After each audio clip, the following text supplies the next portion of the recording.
Bueno, entonces para finalizar este primer día de congreso, que hasta el momento ha sido espectacular, tenemos la charla Compasión y Salud, a cargo del médico cirujano con experiencia en manejo de pacientes críticos y especialista en cuidados paliativos, oncológicos, director y presentador del programa radial Sanamente, de difusión diaria de Caracol Radio, también escritor y autor de más de 19 libros sobre salud, liderazgo, esencias florales, entre otros. Entonces, de una vez, bienvenido a CIMI 2025, doctor Santiago Rojas. Bueno, qué honor. Muchas gracias por esta oportunidad. La conferencia no es de sueño hoy, pero con este horario y todo se pueden quedar dormidos y estamos practicando la de mañana. Así que para evitar eso, hagamos lo que nos dijo nuestro deportólogo hace un momento, doctor Larry. Muévanse un poquito, levántense. El ejercicio siempre es bueno. Doctor Saavedra ya se nos fue. Momentico, una cosa, no se me vaya. Me encantan sus charlas, sabe que lo admiro mucho, lo valoro mucho porque me le pone la parte emocional. Me acordé de algo muy interesante. Los pacientes en la pandemia tenían 3 estados emocionales críticos: temor, culpa y soledad. Y los 3 son inmunoalteradores. Siéntese, por favor. El temor activa todo el sistema inmune, pero lo agota. La culpa hace autoinmunidad, está muy relacionada con enfermedades autoinmunes. Y la soledad y el aislamiento, esos son estudios, tiene una actividad inadecuada sobre todas las inmunoglobulinas, lo que se llama la parte inmunológica o moral. Y eso es lo que más le decíamos a los pacientes en la pandemia. No se meta porque se infecta. Y usted le va a contaminar a su papá. Y quédese solito en la casa. Eso es lo peor que le podemos hacer a los pacientes con cáncer. Llenarlos de temor, de culpa. Claro, usted fumó, por eso se lo merece. Y aislarlo. Es el malo del paseo. Vamos a hablar de compasión precisamente, que va diferente a eso. Usted es un terapeuta muy compasivo y muy amoroso. Váyase a su viaje, vamos a ser coherentes con eso. Y voy a hablarles de, esto ya se movió solo, de la compasión. Vamos a definirla. La compasión es la acción consciente de ayudar a aliviar el sufrimiento. Ojo, cuando hablo de esto, la gente confunde. En homeopatía ustedes cogen el repertorio de qué y encuentran compasión, 3 puntos, fósforus, espongia y carcinosímon. Tienen una compasión muy interesante que es el del licinum, que sintió lo mismo que su vecino, que su pariente, que su hermano. O la compasión, por ejemplo, con animales, que es tan común hoy en día. Pero esa compasión está vista como lástima, como sentir el dolor del otro. Yo les quiero hablar de la compasión desde un lugar terapéutico. Y la vamos a definir como la acción consciente de aliviar el sufrimiento. El Buda decía, esto es muy budista, hoy es ciencia, les voy a mostrar la ciencia al lado y detrás de la compasión. El Buda decía algo súper sencillo: si la compasión no te incluye, no es compasión. O sea, morirse por otro no vale la pena. La compasión tiene que incluir. Es la acción consciente de ayudar a aliviar el sufrimiento. Yo le digo a mis pacientes, antes de que ustedes se duerman, 3 cosas fundamentales para que hagan, solo estas 3. La conferencia de sueño es mañana, pero pueden estar practicando. Y es muy importante esto. Les digo, miren, yo solo quiero que hagan esto. Entiendan qué es la compasión, se les voy a definir ya más específicamente. Segundo, desarrollen la gratitud. Y tercero, sean autónomos en lo que puedan hacer. Lo que no se usa se atrofia, le pasa a todo pensionado entre las piernas, lo saben textualmente. Lo que no usamos se atrofia, pero si lo usamos funciona. Entonces la autonomía es clave. ¿Pero en qué consiste la compasión? En 2 palabritas: congratulación y condolencia. Cuando estén sufriendo una afectación, y esto es para todos nosotros y para un paciente cualquiera, si yo me siento hoy enfermo, la condolencia de que otros estén enfermos, mal de muchos consuelo de tontos, no funciona así. En la compasión van a haber muchas cosas disruptivas frente a lo que les pueda yo decir. Si yo puedo saber que alguien tiene lo mismo que yo, en el COVID hacíamos lo contrario. ¿Por qué a mí? El peor elemento de un paciente con cáncer, que es lo que más veo yo, o enfermedades degenerativas, ¿por qué a mí? No se ganó la lotería, ya vimos que no es una lotería. ¿Por qué a mí? En cambio hay miles de personas que tienen lo mismo que yo. Si usted está empujando algún día con un parto, lo mismo. ¿Cuántos partos ha habido? Si están con gripa, si están con lo que sea. Miles de personas. Entonces, ¿qué va a ocurrir? Se activa un área del cerebro que se llama el giro supramarginal derecho. Y empiezo a salirme de mi yo. Lo que más nos afecta al ser humano es la idea del yo como algo separado. Ya vamos a ver un poquito más de eso. Y segundo, desarrollen la congratulación. ¿Qué quiere decir? Bien, yo estoy sufriendo esta afectación, yo estoy viviendo esta angustia, estoy viviendo este dolor. Pero hay otras personas que también lo han vivido y se han mejorado. Los japoneses dicen, si alguien pudo, yo también podré. Si no puede, yo voy a ser el primero, pero no importa, voy a intentarlo. Si ustedes se congratulan de que alguien se ha mejorado, activan toda la respuesta que se llama cognición encarnada y su cerebro empieza a generar los mismos recursos en esta red integrada de la Internet de toda la conciencia, donde empezamos a despertar la capacidad de curación. Entonces, si un paciente y un terapeuta desarrolla la compasión, está ayudando a su procedimiento terapéutico. Esto no excluye la homeopatía, el medicamento, lo que ustedes quieran. Empecemos a ver cómo vemos la vida. La percibimos de una manera compleja, pero lo vamos a poner simple. Y lo voy a decir, la vida no es lo que existe. La realidad no es lo que existe, sino mi interpretación de ella. Yo veo la vida como yo soy. Tenemos que comprender que cada persona la va a ver a su manera. Y tenemos 7 sentidos. Los 5 exteroceptivos, pero los 2 más importantes son los interoceptivos. Cuando uno siente mariposas en el estómago, puede ser Helicobacter pylori o está enamorado. Esas mariposas que me hacen caminar por encima de los volardos de Peñalosa, me hacen saber cómo está mi cuerpo. La interocepción es el más importante de todos los sentidos porque me habla todo el tiempo de cómo me siento. ¿Qué está ocurriendo en mi interior? Y la propiocepción es muy importante. Yo les contaba la otra vez y lo repito, el fotógrafo de mi pueblo era un neurocientífico de avanzada. A la entrada, aquí pagaron un poquito, pero también vengo a contarles. Sí, esto no es La Platea y estos son los barrios marginales. Cuando uno está ante una fotografía, ¿qué hace? Pone buena cara. El fotógrafo era muy original y tenía un letrero. En esa época no había la posibilidad del celular ni nada de esto. Estoy hablando de los años 60. Y decía, si no le gusta la foto, cambie la cara. Y me parece muy válido. La propiocepción nos habla de la postura en el espacio. Y toda la red que nos coge del cuerpo nos está diciendo cómo estamos en cada momento. Y va a la corteza somatosensorial. Recordemos que esa corteza somatosensorial tiene 4 áreas muy grandes. Las manos, la boca, las comisuras y la postura de las curvaturas. Así que eso es lo más importante. ¿Cómo está la postura de mis manos? ¿Cómo está la postura de mi boca? Si yo hago cara, si me pongo, esto es súper sencillo, un lápiz en la boca, después de 1 minuto, esta conferencia les parece buena. Pero si me lo pongo aquí encima, después de 40 segundos, les parece terrible. Trompitas, no como las del novio. ¿De quién son trompitas? De falopio, saquen la mano. No estoy hablando de eso, sino para que no se me duerma, toca echar chistes porque están demasiado aburridos.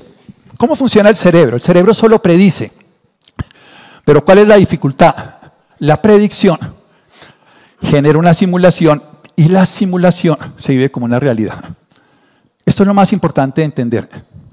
Si yo hago una predicción, me van a hacer una rectosigmoidoscopia. Quiero que lo piensen. Si lo están pensando bien, ya les empezó a generar tensión. Porque la predicción, el cerebro la simula y la simulación se vuelve una evidencia.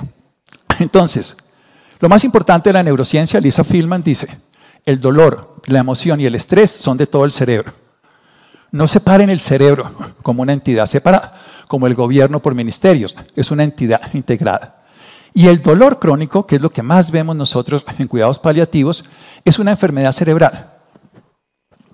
Como nos enseñaban muy bien Carlos y la doctora Luz Estela sobre la adicción, es una enfermedad cerebral. Y está basada en esto que conocemos tanto, inflamación. Y el dolor total incluye la mente, el cuerpo y la emoción. Quiero entrar en lo del tema de la compasión, pero quiero ubicarlos. Entonces, tenemos un afecto nociceptivo. una punción, un dolor.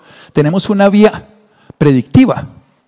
Hay varios estudios, y a los hombres en la vacuna lo vimos. Antes de poner una vacuna, el Señor ya estaba pidiendo todas las explicaciones porque ya tenía dolor. Y eso no va a ser problema. No importa el COVID, piensa en lo que sea. Yo siempre que me llega un hombre a consulta y lo va a hacer acupuntura, le digo, no sea tan hombre. O sea, no sea tan gallina. Las mujeres se dejan más fácilmente cualquier tipo de procedimiento de dolor.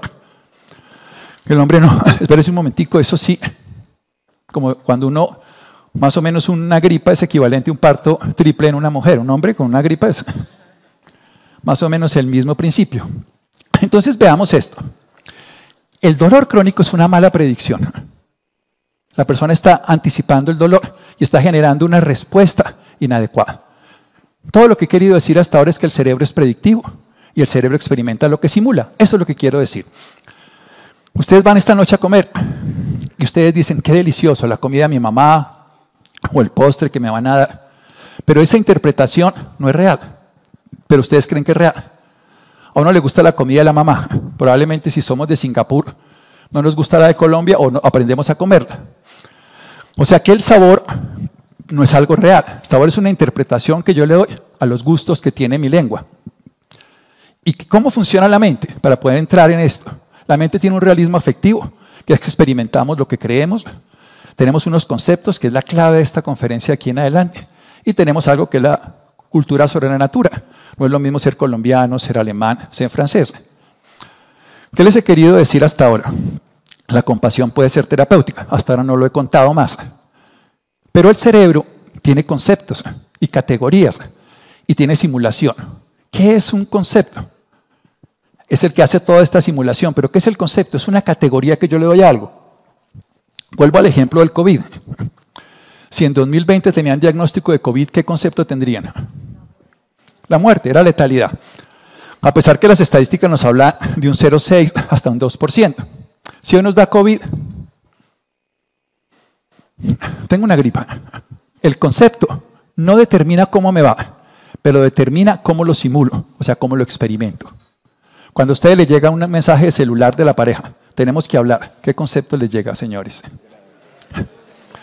Ustedes, uno dice qué fue lo que yo hice. Cuando le llega a la mujer dice, ¿qué hizo este huevón? Si uno le escribe a la mujer, tenemos que hablar, dice, ¿ahora qué hizo este? ¿Ven? Son solo conceptos. Vamos a lo simple. Un concepto determina toda la predicción. Esto es todo lo que quiero que se lleven.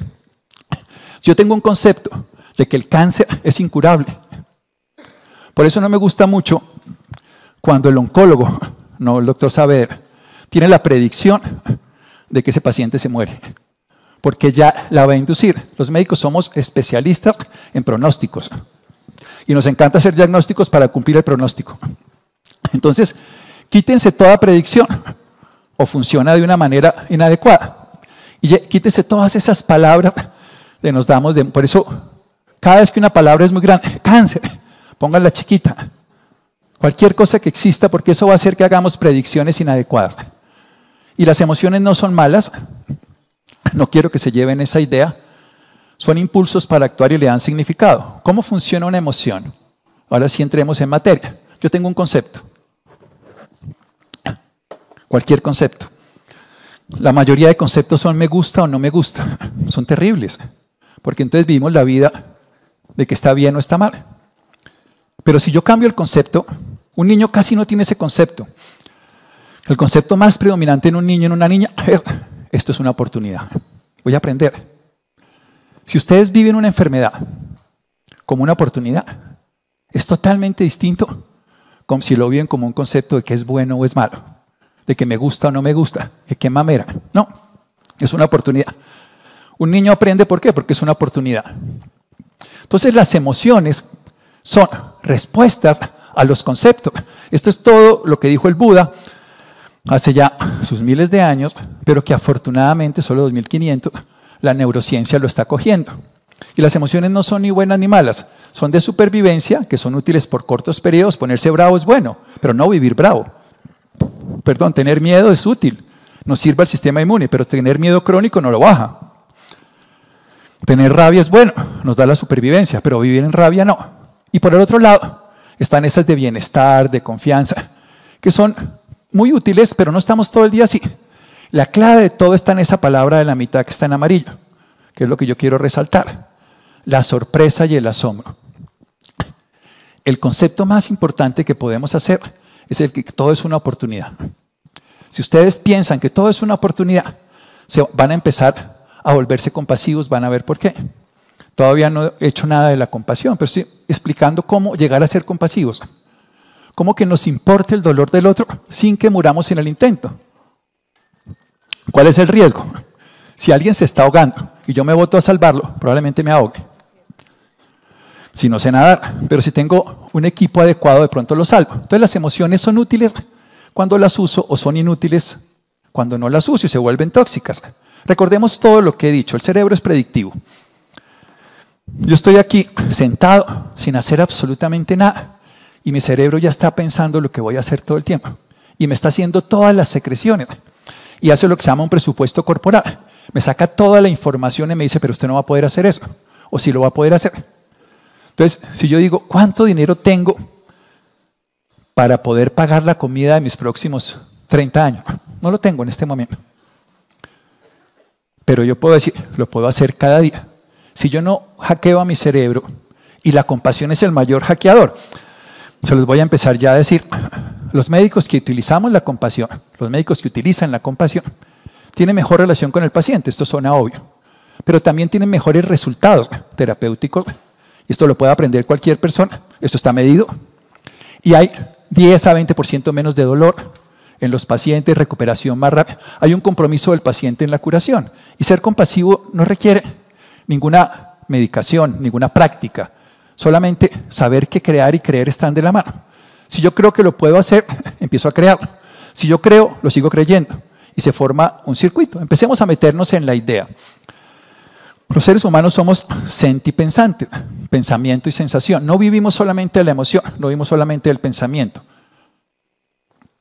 No he dicho nada interesante excepto esto. El cerebro es predictivo. Eso es todo. Pero podemos hackearlo si empezamos a cambiar los conceptos. Mi predicción puede ser favorable o puede ser desfavorable. Hoy viene mi suegra esta noche a comer. Esa predicción puede predisponer completamente. ¡Oh, qué maravilla ver a la vieja!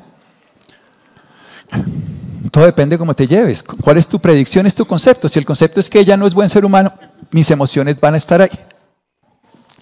Todo se resume en el concepto.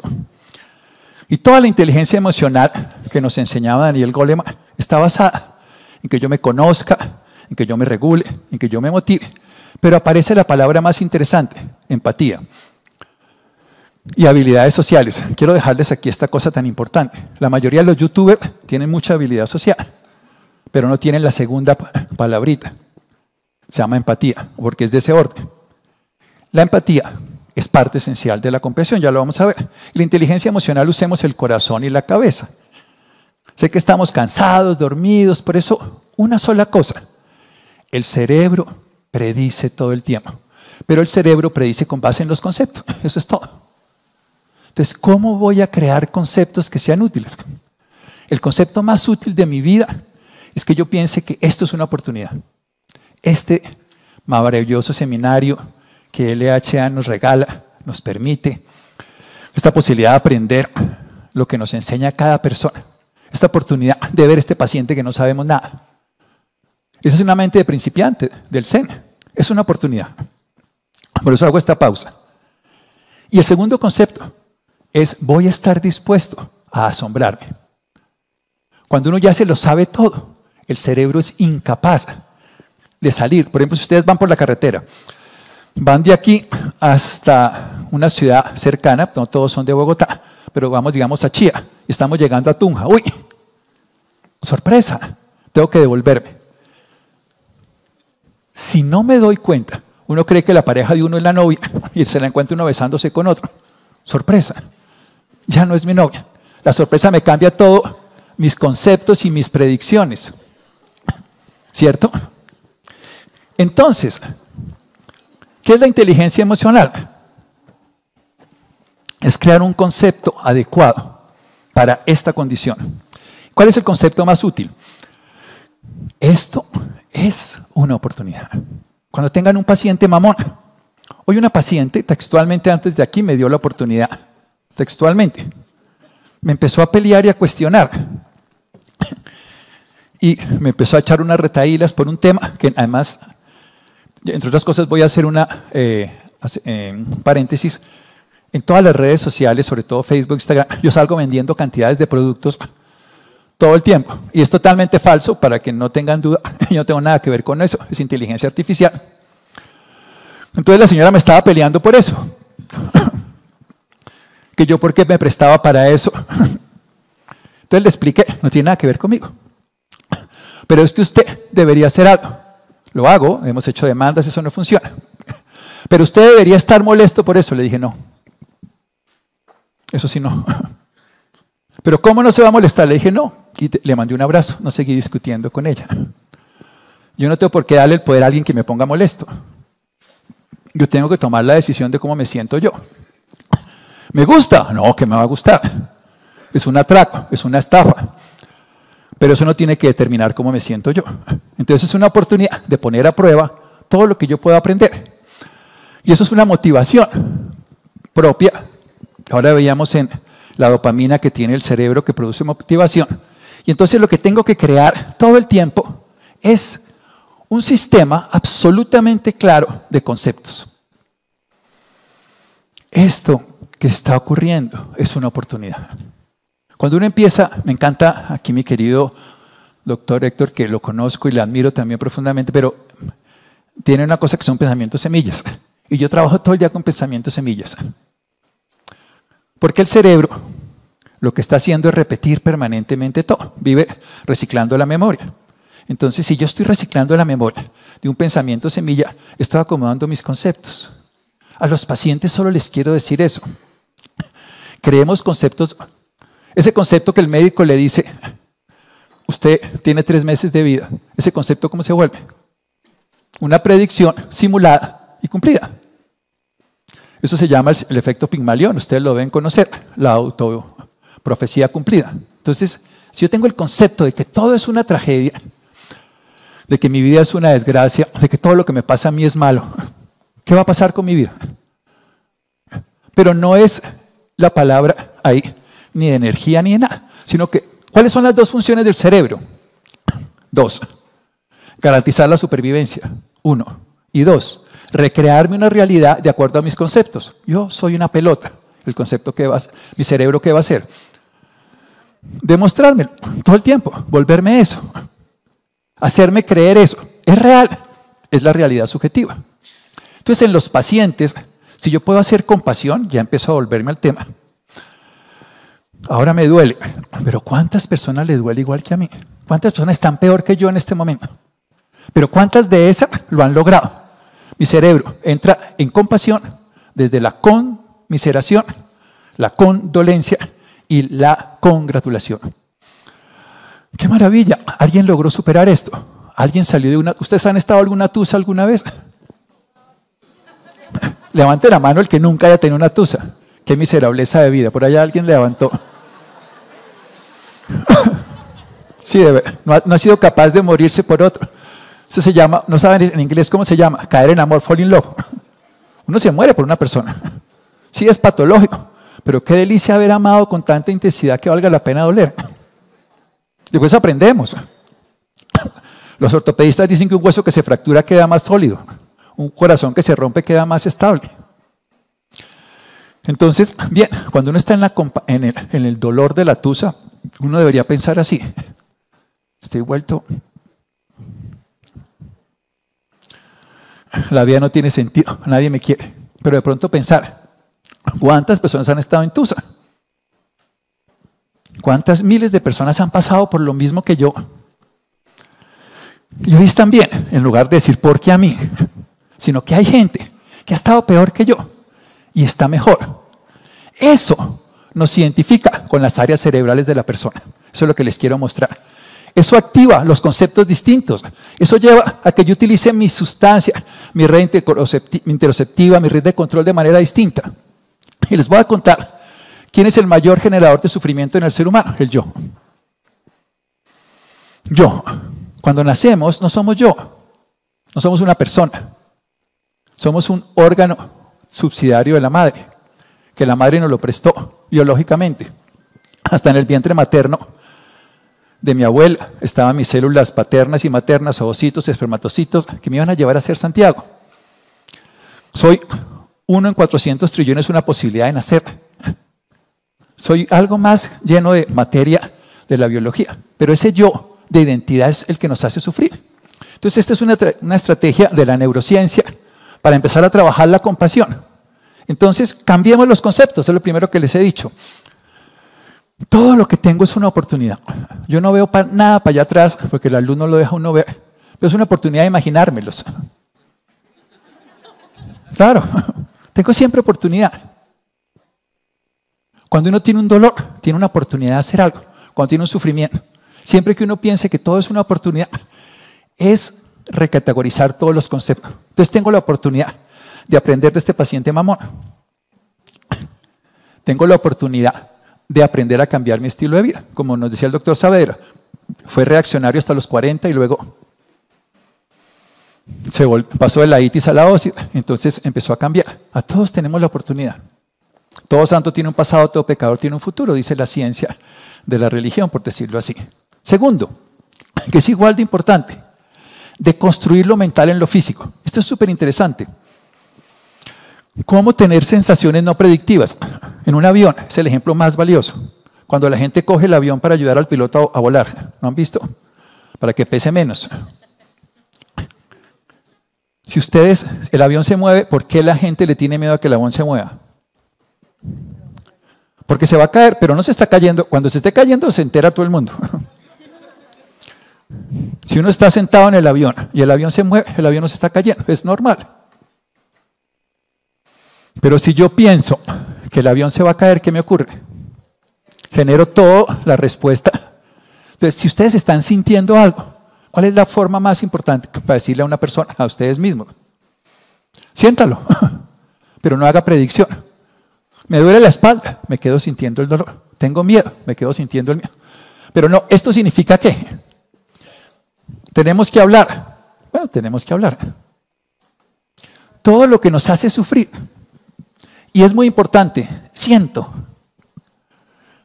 Yo que siempre brinco y todo, pero como quiero hacerlo más lento, me siento. Pero esto es bien interesante.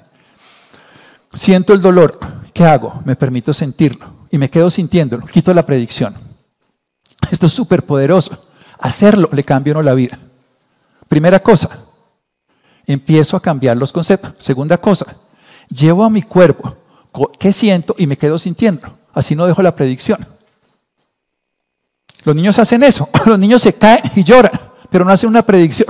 ¿Quién le genera la predicción? Si haces esto, te vas a matar. ¿Quién le hace eso al oncólogo? El médico. Esto te va a llevar a esto. Hoy nos hablaba precisamente en toda esta historia de la doctora Rada, que nos hablaba de los estudios y nos decía, cuando le dicen al médico, si usted no se hace esto, entonces al paciente dice, no, pues yo sí me hago el estudio experimental. Tercero, aumentar la granularidad emocional. Esto sí que es interesante, ¿cómo lo podemos definir? Por ejemplo, yo soy depresivo, entonces todo en mi vida es depresiva. Si yo le digo a alguien, señora, yo soy un idiota, yo soy alcohólico, ya me bauticé, el yo domina. ¿Por qué no decir, yo tengo un diagnóstico de idiotez? O yo hago a veces estupideces, el resto del tiempo no. O yo tengo un diagnóstico de... Cuando uno dice, mi hijo es autista, es muy doloroso. Mi hijo tiene un diagnóstico de autismo. Yo tengo un diagnóstico de cáncer. Yo tengo un diagnóstico. Eso es lo más compasivo con uno mismo. Yo sufro de tal cosa, ni siquiera. No, yo tengo un diagnóstico. El sufrimiento ya es una reiteración, una repetición. El dolor es inevitable, el sufrimiento es opcional. El dolor es por la resistencia, el sufrimiento por la persistencia en la resistencia. Entonces, aumentar la granularidad emocional es que yo coja la emoción y la separe. Entonces, a mí me mata esto. No, a mí no me mata esto. A mí me da, no. Cuando uno empieza a diferenciar, todo esto es compasión con uno mismo y con el paciente. El dolor que estoy sintiendo es real. Bien, lo siento. Todos los significados que yo le hacen que yo tenga una predicción posterior y lo vuelva crónico. Como los impuestos. No hay impuesto más perdurable que el transitorio. Lo ponen por un corto rato y se vuelve para toda la vida. Son memorias de dolor. Y lo último, valorar la hipótesis de daño. Cuando a ustedes los ataquen, miren, las hojas lo tienen súper claro. A una hoja la atacan y ella ¿qué hace? Cambia su sabor para que no se lo coman más. Y así saca los insectos. Los más grandes de herbívoros son los insectos, pero también tienen otras formas. Llaman a otros insectos para que se lo coman. El maíz, por ejemplo, el maíz se volvió muy dañino en Estados Unidos porque se acabaron los cultivos, porque acabaron la variedad del maíz, que cuando un insecto ponía larvas que se comía la raíz, tenía una sustancia que lo acababa. Pero al cambiar la genética, se jodieron ellos. La naturaleza tiene respuestas. ¿Qué quiero decir con esto? Si alguien habla mal de mí, lo que estaba diciendo, y todos los días, esto yo vendiendo, hay unos Facebook de 1 millón de vistas. Imagínense, 1 millón de personas viendo que me agarré a pelear con el ministro de Salud el año pasado a puños y me sacaban con un morado en la cara. Me sacan por todo. Bien, pero están hablando del avatar mío. ¿Por qué le voy a dar el poder a este? Todo eso es compasión con uno mismo. Cuando hable mal de usted, listo. Cuando se van a dormir no tengan un yo. Si tienen un yo, la pestañina les molesta. Cuando uno se va a dormir no tiene necesidad de un yo. Uno se va a dormir, eso es todo, se duerme. Cuando ustedes se van a dormir y no pueden dormir, es porque el yo pesa lo que me pasó hoy, lo que me va a pasar mañana, lo que me va a ocurrir pasado mañana. No, no hay un yo. Entonces no tengan un yo dominante. ¿Cómo no lo tienen? De esta manera, deconstrúyanlo. Cambien los conceptos, todo es una oportunidad. Segundo concepto, todo lo que siento lo siento y no le doy predicción. Tercer concepto, voy a separar la emoción dominante. Soy depresivo. Yo tengo un diagnóstico de depresión. A veces me pasa esto. No están negando la realidad, pero no lo están asumiendo como única opción. Y cuarto, que es igual de importante, cuando hablen de usted, yo tenía un compañero de colegio que decía, cuando me echan la madre la de caucho, se rebota. Yo hacía esto. Si alguien habla mal de ustedes, ¿por qué sufre? Si alguien habla bien de ustedes, tampoco por qué ponerse feliz. Lo que la persona dice de ustedes, dice más de esa persona que de ustedes. Lo que diga el médico es vamos a decirlo. Acaban de decir la frase más interesante de Osler, yo la conocía solamente con él. De lo que decimos la mitad es mentira y no sabemos cuál es la mitad. No sabía el otro de Harvard, solamente la repitió. Pero lo que es interesante es eso. Lo que el médico dice es una opinión. Lo que la pareja dice es una opinión. Si yo respeto las opiniones, es una opinión, pero no es una verdad. Y al final, eso es lo que uno hace con el cerebro. Lo que el cerebro dice es una opinión. Y el tercer elemento, el quinto, pues, pero digamos uniéndolos, son 3, es asombrarse. Un niño vive asombrado, por eso aprende. ¿Qué es el asombro? Reconocer que algo mucho más grande, yo soy parte de él. Cuando ustedes miren las estrellas todas las noches y cojan y digan, yo pertenezco a esto. Soy insignificante, pero puedo pertenecer. Soy una gota en el océano, pero soy el océano. Quítense la preponderancia del yo. Lo que les quiero decir es que el único que sufre mentalmente es el yo. Y el yo lo construimos a través de imágenes permanentes de reafirmar quiénes creemos que somos. Pero la compasión lo que hace es quitarnos el yo como dominante. Lo usamos, es un ropaje, como la ropa, pero luego la quitamos. Vamos entonces ahora sí a meternos en la compasión, pero todo esto es de compasión. Porque mientras hay un yo dominante, solo soy egoísta, solo me interesa todo para mí, solo soy político, tengo fichas para todos. Pero si empiezo a salir de ahí, puedo cambiar eso. Todas las emociones que tenemos, las que más buscamos, que es felicidad, lo que quiero hacer, paz interior, que es lo que quiero tener, y amor, que es lo que quiero alcanzar, se basan en el centro, que es la gratitud. Y la gratitud, básicamente, es una palabra muy bella que tiene que ver con la palabra reconocer. Cuando yo reconozco lo valioso de algo, mi cerebro lo transforma en gratitud. Neurocientíficamente, la gratitud le da sentido al pasado. Yo tenía una novia en la universidad, ella se enamoró de otro compañero, ese triángulo no funcionó. Pero pasaron los años y la encontré. Ay, siquiera no me casé con ella. Gratitud absoluta. Borró todo el dolor. ¿No les ha pasado? Seguro. Ay, ahora yo soy aquí el malo del paseo. Todos tenemos esa gratitud. Pero uno tiene que agradecer. Ay, si el señor que se la llevó, que era mi enemigo, ahora es mi gran amigo. Claro. Da paz en el presente. Tener gratitud y sobre todo, da una visión del mañana distinta. Las áreas del cerebro de la gratitud son muy bien definidas. Es la parte anterior, es el cerebro humano. Cuando uno está agradecido, borra todo el pasado doloroso. Ustedes agradecen hoy al profesor, al cirujano que les hizo 20 años después y todo el pasado, lo que les contaba que es un chiste de la vida real, eso me pasó. Vayamos a esto. Hay 3 tipos de gratitud. Antes de llegar, cada vez que hay más gratitud, hay menos inflamación, que es lo que más decimos hoy los médicos alternativos, integrativos. Hay menos dolor, hay menos sufrimiento, hay más recuperación cardiovascular. Acuérdense de lo que les decía, al paciente yo le digo 3 cosas. Cuando te sientas mal, sé compasivo. Con más personas que han tenido lo mismo. Y congratúlate de que muchos de ellos han salido. Solo eso. Eso te va a hacer cambios, porque te vas a poner esa dirección. No te sientas, ¿por qué a mí? Yo tan de malas, porque eso es lo que les decía, culpa, temor y soledad. Segundo, sé agradecido. Cuando estés sano, agradece. Para que generes un mecanismo permanente de concepto de que esto vale la pena, aunque valga la pena después, porque la gratitud puede ser posterior, como les decía. Y nosotros no agradecemos porque siempre nos queda faltando. Si ustedes quieren algo y les dan la mitad, agradezcan la mitad y vayan por el doble. ¿Quieren un beso? Les dan medio beso, agradezcanlo, no lo rechacen y vayan por 2 más. Ese es el error humano. No valorar lo que tenemos esperando que nos llegue algo que nunca nos va a dar. Y vamos a entrar en la resonancia. Las personas agradecidas son mucho más felices. Todo esto es neurociencia, porque además tienen menos depresión, menos respuesta al estrés y sobre todo más felicidad.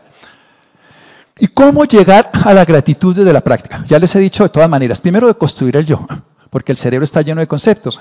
Entonces, quitémonos los conceptos de bueno o malo, sino ya. Yo tengo un amigo que se lo echó la pareja y cuando iba saliendo de la casa se golpeó. Y dijo, ya que estoy cojo, ¿qué camino cojo? Eso me pareció súper brillante. No tengo más opción. Eso es el concepto, esta es la oportunidad. Ya que está esta vaina, ¿qué hacemos? Esto se jodió, ¿cómo le sacamos? Un gusto. Yo utilizo mucho un concepto y es, esto me va a preocupar en un mes, me va a preocupar en un año, me va a preocupar cuando me esté muriendo. No joda, ¿para qué me preocupo ahorita? No salió como yo quería, bueno, hubiera sido... Entonces, la gratitud, hay 3 tipos de gratitud. Cuando ustedes reciben algo, esa es una gratitud tipo 1. Ustedes vieron la sustancia tegmental ventral, el núcleo accumbens, que la doctora Luz Estela nos hablaba, que son los del placer, donde está la dopamina y todo esto. Cuando uno le dan algo que uno pide o uno quiere, se le activa la dopamina allí. Pero hay un segundo tipo de gratitud que activa toda un área de recompensa y que además libera serotonina y puede hasta dar otros esbozos con otras sustancias. Y es cuando alguien recibe algo que ustedes le dan. Cuando ustedes preparan un regalo y hacen todo un esfuerzo y se lo dan, ¿cómo se sienten de felices? Ay, cuando una madre lacta, esto libera oxitocina además. La gratitud tipo 2 está más definida por la oxitocina y no la vasopresina. Tiene unas connotaciones bien interesantes, pero también activa el núcleo accumbens. Pero lo que es interesante es que yo disfruto que el otro disfrute. Eso ya empieza a ser una forma de compasión. Y esto es muy bello, porque termina siendo una historia absolutamente transformadora. Yo disfruto que alguien haya recibido un disfrute donde yo participé. Entonces, cuando uno hace algo, se esfuerza y le cocina a alguien, por ejemplo, que es muy característico, o lacta, que lo decía hace un momento. La satisfacción de la madre es el beneficio del otro. Y el tercer tipo de gratitud, que es la gratitud compasiva, que vamos a empezar a definir ya para juntar todo esto, es cuando uno disfruta el beneficio de otro aunque no participe. Eso es súper bello. Yo tengo una escena de la vida real y esto es bien interesante. Yo soy súper hincha del Barcelona. Cuando estudiaba medicina y hacía el posgrado en España de cuidados paliativos, me volví hincha del Barcelona. Iba a los estadios. Yo estaba haciendo un programa en Caracol, en vivo, y el Barcelona estaba jugando contra el Liverpool. Y necesitaba el Liverpool ganarle 3-0, 1-0, 2-0, 3-0, 4-0. Y todos los que están en la radio me la montaban y yo en vivo hablando como si nada. Y claro, ya iba perdiendo yo el hilo de la conversación porque la barriga. Y me acordé de esto. Y dije, juepucha, en Liverpool hay gente que está feliz. Súper feliz. Voy a contagiarme la felicidad. Y hoy estamos felices de que Liverpool gane con Lucho Díaz, ¿no? Ese solo acto de pensar que alguien está disfrutando algo que yo estoy sufriendo me sacó del colapso que estaba haciendo, porque estaba en la radio, tenía que hablar, pues si uno está en la casa ahí madrea, pero pues ahí era no, hablando bellezas y todo, yo hablando de no sé qué tema, y por dentro, y dije no, la gente en Liverpool está celebrando ese triunfo. Voy, y ahora les voy a contar cómo es la meditación de gratitud y los beneficios que tiene, que es lo que les quiero contar. Entonces, ¿qué es la gratitud compasiva? Todos estos son estudios científicos, van a ver por lo menos unos 14. Todos tienen referencias bibliográficas que están ahí. De cómo funciona, de cómo podemos hacer. De entrada, si ustedes pueden tener compasión con su expareja, eso es súper terapéutico. Con ustedes también por haber estado con ella o con él. La compasión que no los incluye a ustedes no es compasión, insisto. Pero, de verdad, ya, que ella sea feliz. No la voy a joder, que él sea feliz. Eso acaba el duelo inmediatamente. Si yo quería su felicidad, ahora que lo sea. El duelo de una madre cuando se le va al hijo es porque no es compasivo. Lo quiero si está conmigo. La verdadera compasión te libera. Vamos a verlo. ¿Qué significa la compasión? Ya, les dije, para trabajar la compasión hay que modificar el yo, sacando el cerebro predictivo. Eso es lo primero. Lo segundo, hay que tener sensibilidad al sufrimiento de ahora, de este momento. No lo proyecten al futuro. Por ejemplo, y eso lo ve uno con el paciente. Yo estoy hablando de los médicos, esto lo han hecho con estudios, con médicos que trabajan la compasión, basado en el budismo. Y entonces, yo veo al paciente sufriendo. No piensen lo que le va a pasar. Vean lo que está ocurriendo. Porque muchos médicos hacemos, como este señor se va a morir, no hacemos nada. ¿Y qué estoy haciendo? Cerrándome para evitar yo sufrir. Le dejo sufrir a la persona. ¿Qué puedo hacer? Así sea, acompañarlo. Acuérdense esa frase famosa. El médico, ¿saben esa frase? Todo lo decimos en el Good Valley Grill salía. ¿No? ¿Se acuerdan?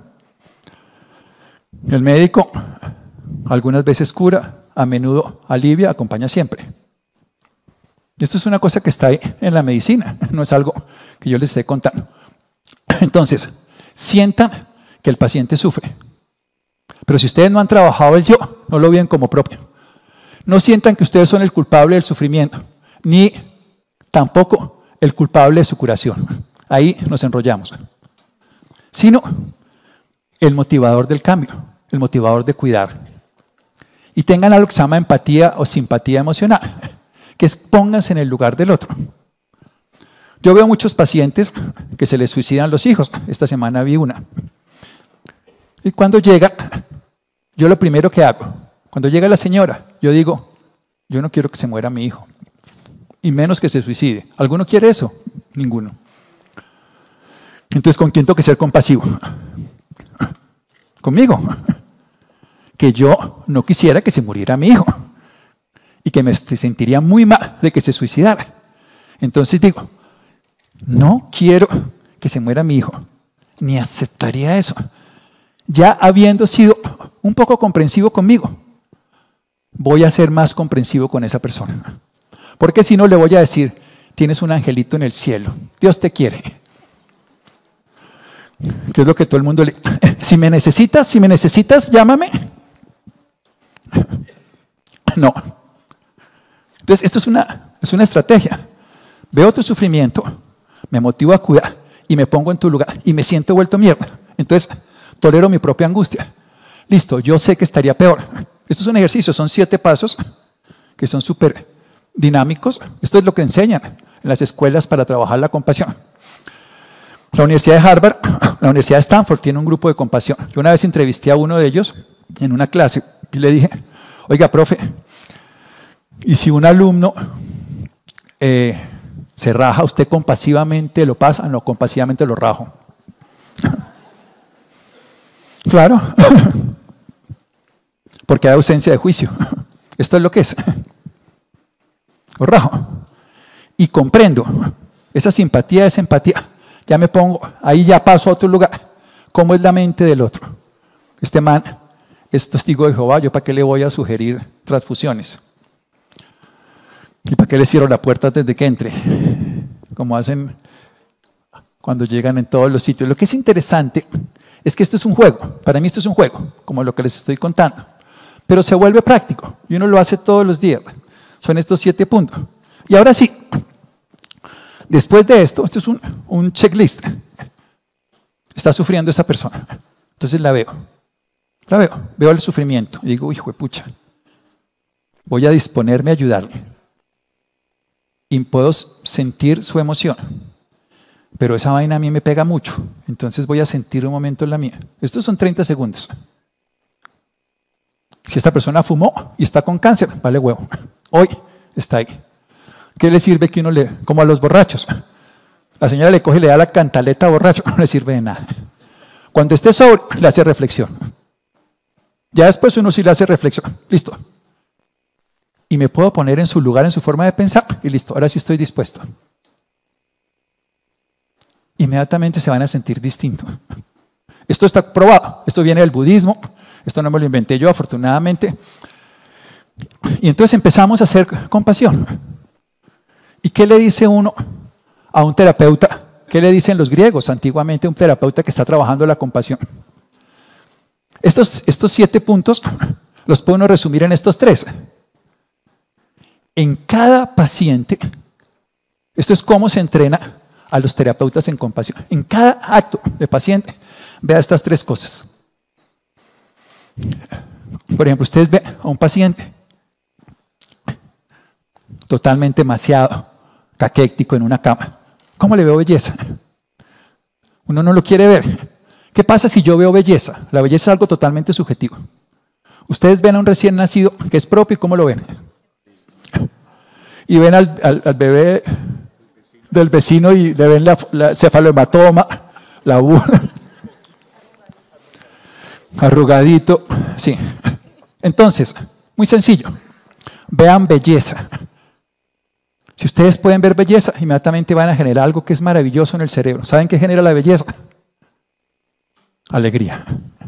Si ustedes ven un paisaje bello, entonces, si uno es capaz de ver, uy, este señor tiene una camisa bonita, así todo lo demás esté caótico. No es el caso, pero quiero decirlo. Uno ve al paciente, busquen una. Para mí resumo la compasión.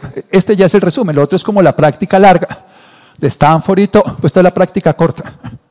Voy a ver algo bello en esa persona. A mí me gusta mirarlos. Yo siempre que los miro, veo algo y me llama la atención el arete, la mirada. Y eso me va despertando la compasión. Luego veo la bondad. Qué verdad que era que el doctor Monsalvo, el doctor Jaramillo, que todo lo que hacen aquí para que estemos aquí, inmediatamente se me despierta la bondad. Cuando veo la bondad, mi cerebro entra en una zona, la amígdala, ¿se acuerdan?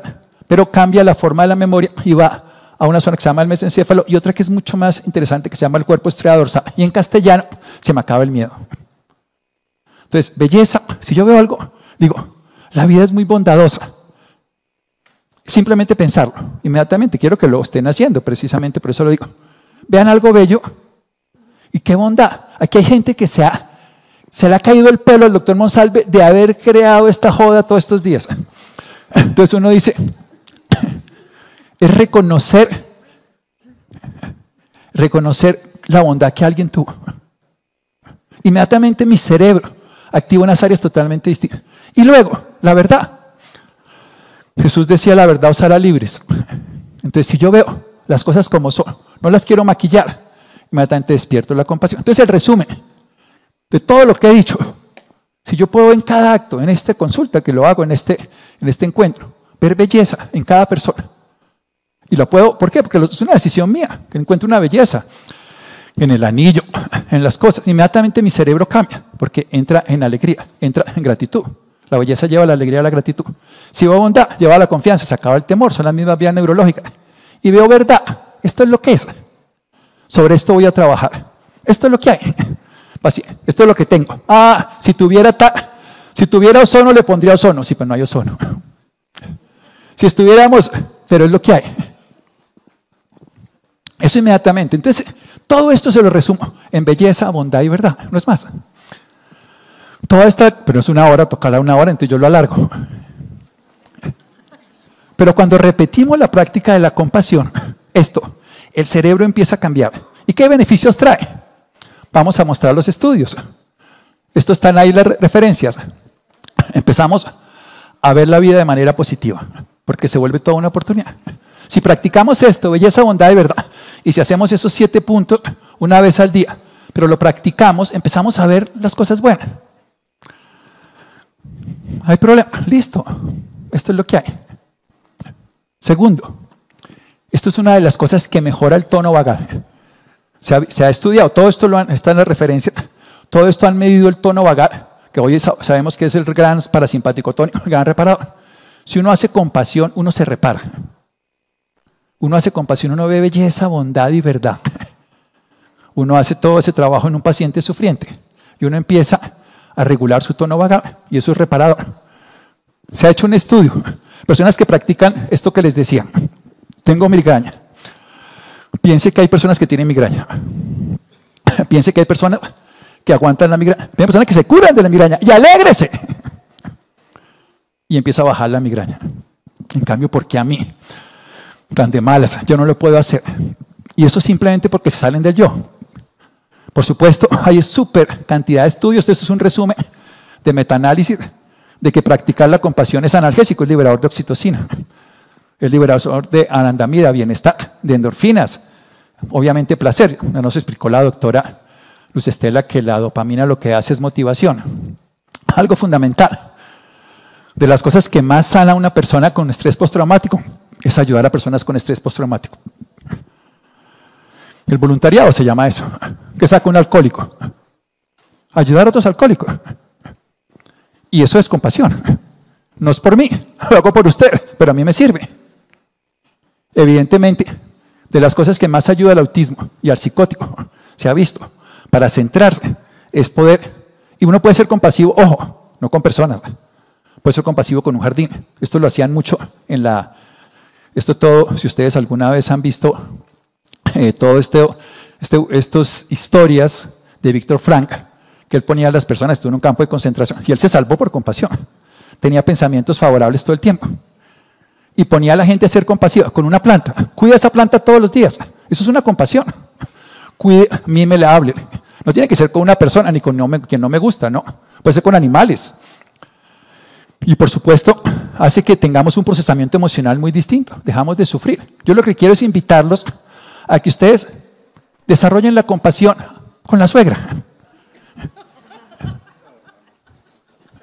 No, está muy difícil. Bueno, con la ex. Además, se ha visto unos cambios súper interesantes en la zona de la prefrontal izquierda. Se aumenta la materia gris de un porcentaje muy grande. Y se aumenta algo que ahora le ponen muchísimo interés, que es la corteza cingular anterior. Las personas obesas tienen la corteza cingular bajita, chiquita. Y los deportistas o las personas disciplinadas tienen una corteza cingular muy grande. Y esto lo aumenta, la compasión. Y produce lo que se llama la variabilidad del ritmo cardíaco, lo que el doctor Children encontró en el corazón. O sea, ustedes practican la compasión y inmediatamente hacen una variabilidad del ritmo cardíaco, mejoran las arritmias y mejoran esa arritmia sinusal favorable, no la arritmia patológica. Hace lo mismo que hace toda la terapia HeartMath Institute, la compasión. Por supuesto, se ha visto que afecta favorablemente los telómeros. O sea, tiene todos los efectos en salud medidos por la ciencia. Y por supuesto hacemos ver que las cosas son más grandes Y por supuesto, entre más compasivos nos ponemos. Y ustedes ven a los tibetanos. Un santo triste es un triste santo. No todo el que es bueno está contento, pero todo el que está contento siempre es bueno. Se ríen. Ellos son los grandes compasivos del mundo, los budistas. Ellos se ríen. Son compasivos con sus agresores. Yo no les pido eso, no lo puedo hacer yo tampoco. Solo que lo hagamos con el paciente. Y por supuesto, nos volvemos más empáticos. Y evidentemente dejamos de ser separatistas con los que piensan distintos. Dejamos de sufrir porque alguien piense distinto o opine mal de mí. Y por último, nos conectamos más con la vida social. Y vuelvo a lo mismo, si no eres compasivo contigo. Esa es por eso toda la terapia de compasión.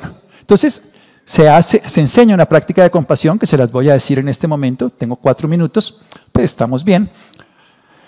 Es una práctica que esto es después de 15, cuando una persona lo hace y lo sigue haciendo, hay unos cambios impresionantes en la salud mental, en el bienestar. 15 meses después de la intervención, de haber hecho 6 a 8 semanas de compasión, los cambios afectivos, emotivos, o sea, ustedes recablean el cerebro entre 42 y 66 días aproximadamente, haciendo esta práctica de 10 a 15 minutos. Los que la hacían más tiempo les va mejor. Y es súper sencilla, se las voy a contar. Ustedes se acuerdan de alguien que sufre, sea humano, animal, un vegetal. Lo sienten, esa sensación de que es un malestar. Se van a ustedes y respiran hasta que ustedes se aquieten. Luego proyectan en ustedes una sensación amorosa. Yo tengo una imagen. Yo me acuerdo siempre del nacimiento de mis 2 hijos, que fue favorable. Entonces inmediatamente se me activa un estado de que uno se siente Superman. ¡Oh! Inventé la paternidad. Me siento maravilloso. Bien, me quedo ahí. Lo siento. Y luego, siendo totalmente amoroso, como cuando uno está enamorado y camina por encima de los volardos de Peñalosa, uno ve al pelotudo del vecino y dice, ese no importa. Entonces, cuando uno está lleno de ese amor, uno se mira a uno mismo y se mira a sus taras.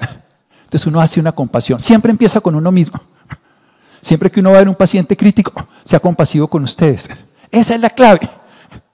No muéranse por él. Acójanse a esto. Primero pónganse el oxígeno y luego auxilian a la otra persona, se lo enseñan a uno. Luego de que son compasivos con 4 pasos. Primer paso, me acuerdo o veo un dolor en la televisión.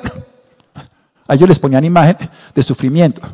Cerraban los ojos, los ponían a respirar hasta que sentían paz. Generalmente hacen técnicas de respiración controlada. Hay varias, 5-5 es una, muy cómodo, pero a veces ponían a hacer el doble de tiempo de exhalación. Se dieron cuenta que era hacer una respiración calmante. Esto lo hicieron los budistas y esto lo han medido muchísimo. Tercero, que es súper bonito. Entonces empiezo a sentir y evocar pensamientos y sentimientos de bondad, de compasión. ¿Y qué mejor que algo que ya conocemos, un hijo? Cuarto, y ahí vienen los 5 a quien hago compasión. Primero hago compasión conmigo. Luego hago compasión con un ser amado.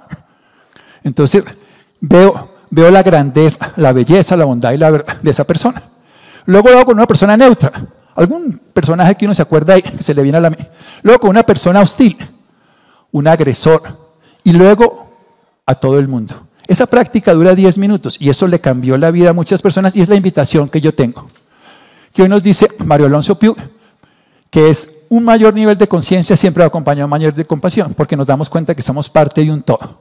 Entonces, a un paciente que le dice uno, tengo un proyecto personal, busque un tratamiento y ponga un soporte humano, pero desarrolle la compasión.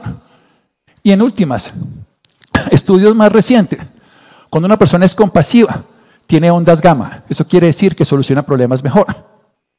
Cuando hacen la meditación, esto ya le miden a las personas que hacen la meditación de compasión. Estos son los resultados de estos pacientes. Les aumenta las ondas gamma. Las ondas gamma son 50, 60. El cerebro es capaz de generar eureka. La gente sale y dice, uy, ahora sé cómo soluciono esto. Segundo, se le activa la ínsula y se le aquieta la amígdala. Y además se le activa la zona de la corteza temporoparietal. Entonces obviamente son más empáticos. Se le mieliniza el vago, ya lo vimos por qué. O sea, ya vimos qué ocurre. Y hay una coherencia cardíaca, ya también lo vimos en los estudios, pero esto es después de hacer una meditación de compasión 10 minutos al día a 15 minutos. y la interleuquina 8 se aumenta, se baja la interleuquina 6 y sobre todo se disminuye el cortisol y aumenta la oxitocina. O sea, son resultados medibles en estos grupos. O sea que lo podemos hacer. ¿De qué depende? Simplemente que lo hagamos. Muchísimas gracias.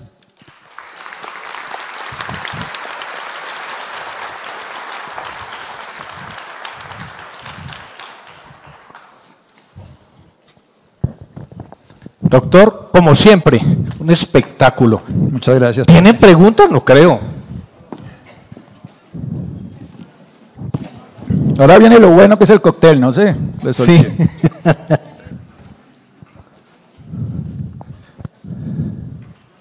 Si hay alguna pregunta, doctores. ¿Es ahora o nunca? ¿Es ahora o nunca? No intente ser compasivos con quien los agrede al principio porque es muy jodido. Empiecen a ser compasivos con ustedes. Este es el ejercicio, esta es toda la estrategia que se han inventado. El cerebro genera conceptos, empiecen a quitar el concepto de importancia personal, como diría las enseñanzas de don Juan de Castañeda, y desarrollen eso, belleza, bondad y verdad a cada momento, y hagan la práctica de compasión 10 minutos.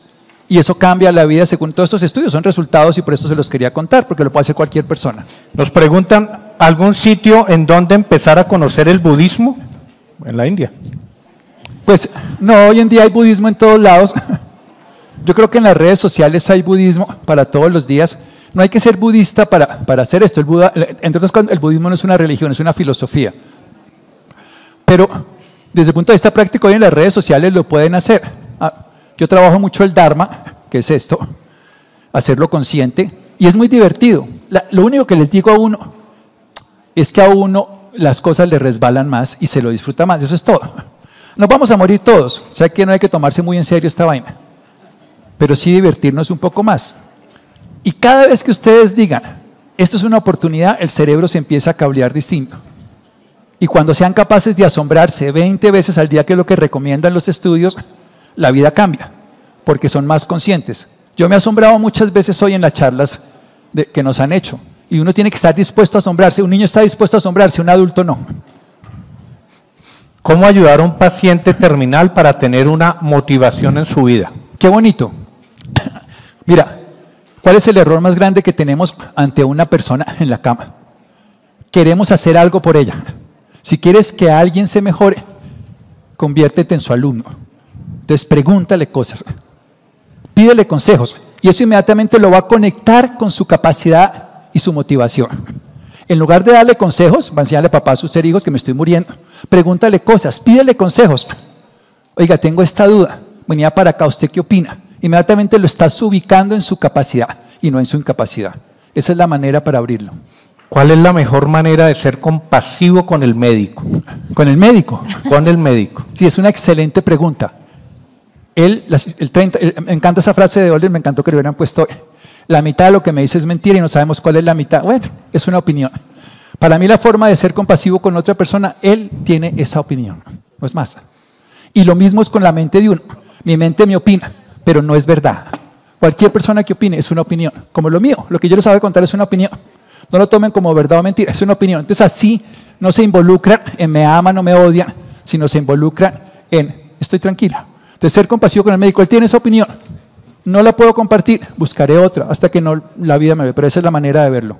Es simplemente dar una opinión. Doctores, Santiago Rojas. Muchas gracias, profe.